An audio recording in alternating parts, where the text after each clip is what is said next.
junior welterweight champion of the world.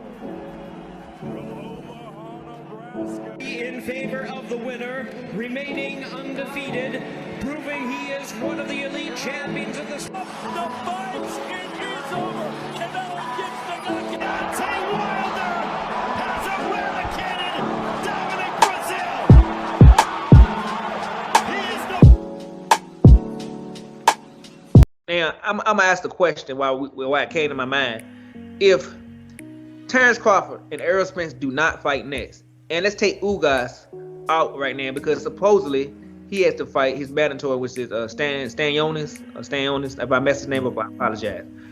Who can these two guys fight that would be a serviceable fight that us fans would want to tune in to watch?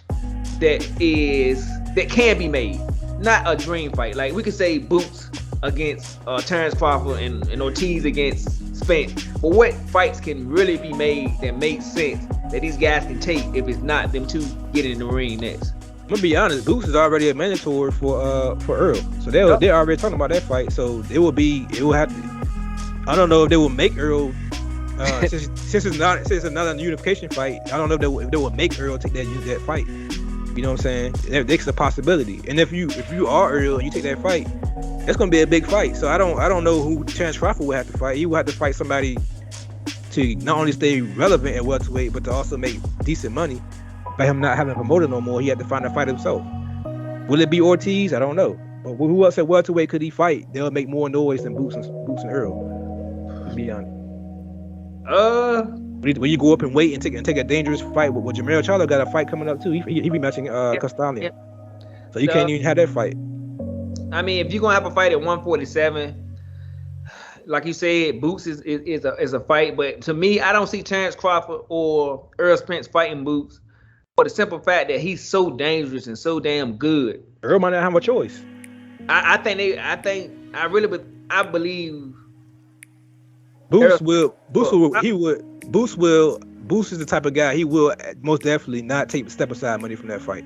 No, I don't see that happening. So if they force Errol to do that mandatory, he has no choice. I don't see Errol dropping the belt. I think he'll move up. I don't think. Would that be you was an Errol Spence fan? If Boots becomes Errol's mandatory and Errol decided to move up instead and drop the belt, is that a duck move from Boots? Is it a duck move for Spence? Yeah. Yeah, it's a duck move. Boots. It's a duck move. I mean, it is, but I'm just being honest. I'm looking at it from the risk factor, how good he is. Cause like Boots to me is elite, and when you fight like, for me, if Boots is your mandatory, then you might well say, man, Crawford, let's do 50-50, man, this fight. Cause if you gonna risk it for Boots, you might well just get in the ring with Crawford and make $45 million, then fight Boots for 6 and risk losing. You know what I mean? So to me, I think it will force him to fight Crawford. That's the only good thing about it. Or he got to move up, because I don't see the point of fighting Boots right now.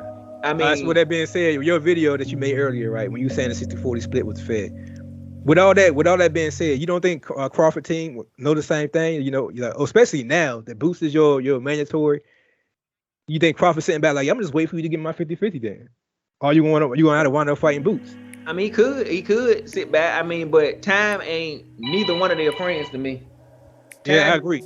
Time is neither one of their friends, because I think that Terrence Crawford's getting older, and I feel like Spence is outgrowing 147, so he's having a hard time making weight. And Spence, and like you said, Crawford's 34 years old. So Boots is they want to play weight game, and then we get another Manny Pacquiao and Mayweather fight.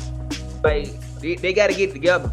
Now, I will say, while you're talking about that topic of them fighting people, the rumor is swirling that Terrence Crawford could possibly move up to 154 and fight Jermall Charlo for undisputed after he fights Castano, if he can win.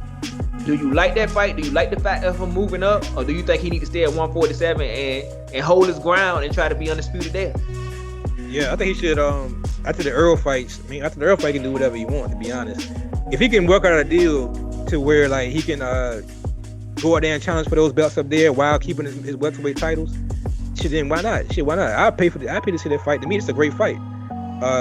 It's me being a Crawford fan. I still wouldn't pick Terrence Crawford to win that fight hands down. That is a bigger fighter. Charlo can punch, man. He's a heavy-handed puncher. And he's athletic. But that being said, if Crawford don't get old overnight per se, and if he do kind of the same style he fought with Porter, he can honestly outbox Charlo. The same way Castano gave Charlo some issues, and Harrison gave Charlo issues. I see Crawford can boxing ability can also give Charlo issues.